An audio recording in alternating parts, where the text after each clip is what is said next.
आज हम कक्षा 8 का राजनीति की किताब का अध्याय 2 पढ़ेंगे, धर्मनिरपेक्षता की समझ। कल्पना कीजिए आप हिंदू या मुसलमान हैं और अमेरिका के किसी भाग में रहते हैं जहां ईसाई कट्टरपंथी बहुत ताकतवर है। तो आप हिंदू या मुसलमान हो और आप अमेरिका के किसी ऐसे भाग में रहते हो जहां पे ईसाई धर्म का सबसे ज़्यादा बोलबाला है। मान लीजिए कि अमेरिका का नागरिक होते हुए भी कोई आपको किराए पर मकान नहीं देना चाहता। आपको कैसा महसूस होगा? क्या आपको गुस्सा नहीं आएगा? अगर आप इस भेदभाव के खिलाफ शिकायत करें और जवाब में आपको कहा जाए कि ये देश तुम्हारा नहीं है, तुम भारत लौट जाओ, तो आपको कैसा लगेगा? क्या आपको बुरा नहीं लगेगा? आपका ये गुस्सा दो रूप ले सकता है। एक हो सकता है आप प्रतिक्रिया में ये कहें कि जहाँ हिंदू और मुसलमानों की तादाद ज़्यादा है वहाँ ईसाइयों के साथ भी इसी तरह का बर्ताव होना चाहिए। ये बदला लेने वाली बात है। या फिर आप ये राय बना सकते हैं कि सबको इंसाफ मिलना चाहिए। इस सोच के आधार पर आप संघर्ष का रास्ता चुनकर इस बात के लिए आवाज़ उठा सकते हैं कि धर्म और आस्था के आधार पर किसी के साथ भेदभाव नहीं होना चाहिए। तो ये सोच इस मान्यता पर आधारित है कि धर्म से संबंधित किसी भी तरह का वर्चस्व खत्म होना चाहिए। यह ही धर्मनिरपेक्षता का मूल मंत्र है। धर्मनिरपेक्षता मतलब कोई भी व्यक्ति किसी भी धर्म को माने लेकिन किसी को उसके धर्म का अपमान नहीं करे। तो इस अध्याय में हम यही चर्चा करेंगे कि भारतीय संदर्भ में इसका क्या अर्थ है। इतिहास में हमें धर्म के आधार पर भेदभाव, बेदखली और अत्याचार के अनेक उदाहरण मिलते हैं। हम इतिहास में पढ़ते हैं कि आज इसके साथ भेदभाव किया गया, इसके साथ इसको बाहर निकाल दिया गया। तो इतिहास में हमें धर्म के आधार पर भेदभाव, बेदखली और अत्याचार के बहुत सारे उदाहरण मिलते हैं। आपने पढ़ते भी हो किताब में कि उसके साथ ये भेदभाव कर दिया, उसका राज्य छीन लिया, उसके साथ इस तरह से अत्याचार हुए, ऐसे बहुत सारे अनेक उदाहरण मिलते हैं। शायद आपने पढ़ा होगा कि हिटलर ने जर्मनी में यहूदियों पर किस तरह के अत्याचार किए। वहाँ कई लाख लोगों को केवल धर्म के आधार पर मार दिया गया था। जो हिटलर था उसमें जर्मनी में क्या करा, जो यहूदी समाज के लोग थे उन पर बहुत सारे अत्याचार किए। वहाँ कई लाख लोगों को केवल धर्म के आधार पर मार दिया गया था। लेकिन अब यहूदी धर्म को मानने वाले इजराइल में भी मुसलमान और ईसाई अल्पसंख्यकों के साथ अमानवीय व्यवहार किया जा रहा है। लेकिन अब यहूदी धर्म को मानने वाले जो यहूदी धर्म को मानते थे उन लोगों को इजराइल में भी मुसलमान और ईसाई अल्पसंख्यकों के साथ, तो इजराइल में जो मुसलमान और ईसाई मतलब जिनकी संख्या कम है उनके साथ भी ऐसा ही व्यवहार किया जा रहा था, उनको मारा जा रहा था। सऊदी अरब में गैर मुसलमानों को मंदिर या गिरजाघर बनाने की छूट नहीं है। और जो सऊदी अरब है वहाँ पे क्या है, जो गैर मुसलमान है उनको भी मंदिर और गिरजाघर बनाने की छूट नहीं है। न ही इन धर्मों को लोग वहाँ पूजा अर्चना के लिए किसी सार्वजनिक स्थान पर इकट्ठा हो सकते हैं। इन सभी उदाहरणों में एक धर्म के लोग अन्य धार्मिक समुदायों के लोगों के साथ या तो भेदभाव कर रहे हैं या उनका उत्पीड़न कर रहे हैं। अब इनका हो रहा है, इससे क्या चल रहा है, जब एक धर्म के लोग क्या कर रहे हैं, अन्य धर्म के लोगों के साथ या तो भेदभाव कर रहे हैं या उनको पीड़ा दे रहे हैं, मतलब उनको मार रहे हैं, कुछ भी कर रहे हैं। तो भेदभाव की ऐसी घटनाएं तब और ज़्यादा बढ़ जाती है जब दूसरे धर्मों के स्थान पर राज्य किसी एक धर्म को अधिकृत मान्यता प्रदान कर देता है। और ये भेदभाव की ऐसी घटना कब बढ़ जाती है, जब दूसरे धर्म के स्थान पर राज्य किसी एक धर्म को, मतलब सिर्फ एक ही धर्म को मान्यता दे देता है, तो ऐसा भेदभाव और ज़्यादा बढ़ जाता है। जाहिर है कोई भी व्यक्ति अपने धर्म की वजह से न तो भेदभाव का शिकार होना चाहता है, न ही किसी दूसरे धर्म का दबदबा झेलना चाहता है। आप जिस धर्म को मानते हो आप उसी धर्म में रहना चाहते हो, आप अपना धर्म नहीं बदलना चाहते हो।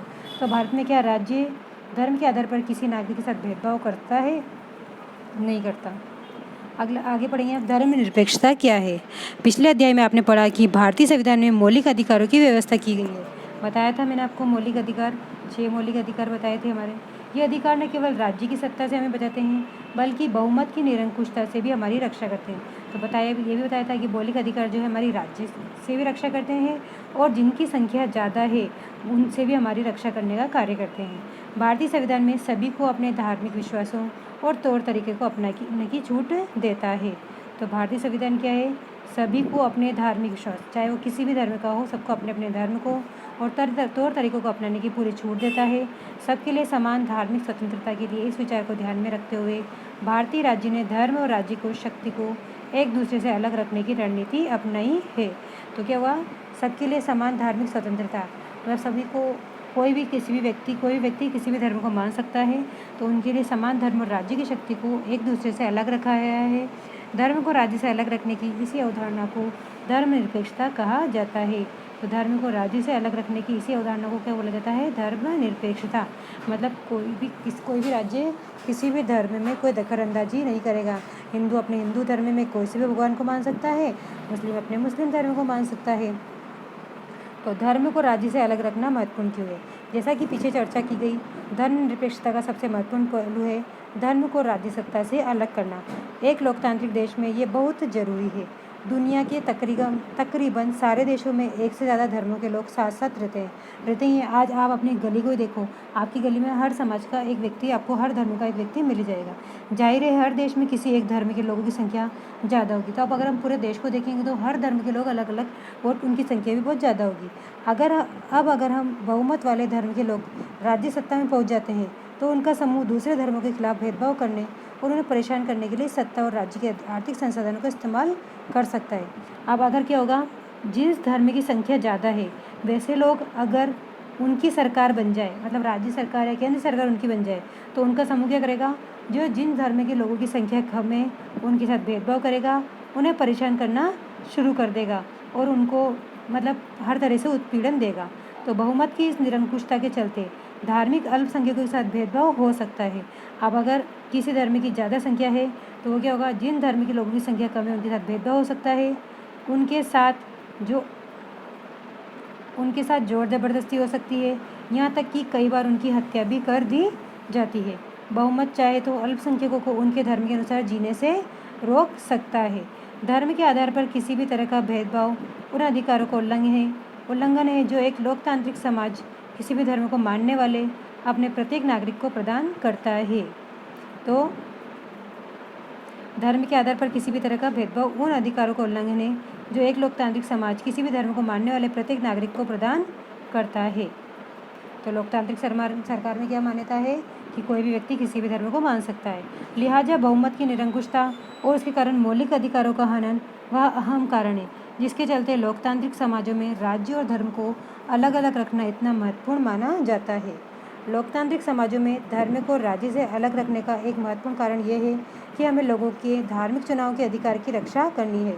इसका अर्थ यह है कि देश के किसी भी व्यक्ति को एक धर्म से निकलने और दूसरे धर्म को अपनाने या धार्मिक उपदेशों की अलग ढंग से व्याख्या करने की स्वतंत्रता होती है। आइए इस बात को और अच्छी तरह समझने के लिए छुआछूत की प्रथा पर विचार करें। संभव है आपको हिंदुओं के बीच प्रचलित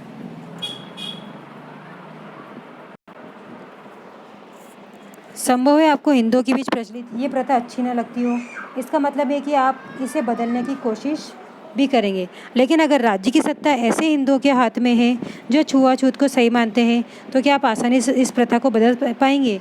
अगर आप प्रभुत्वशाली धार्मिक समुदाय के सदस्य हैं तो भी आपको अपने समुदाय के ही दूसरे लोगों की ओर से भारी विरोध का सामना करना पड़ सकता है।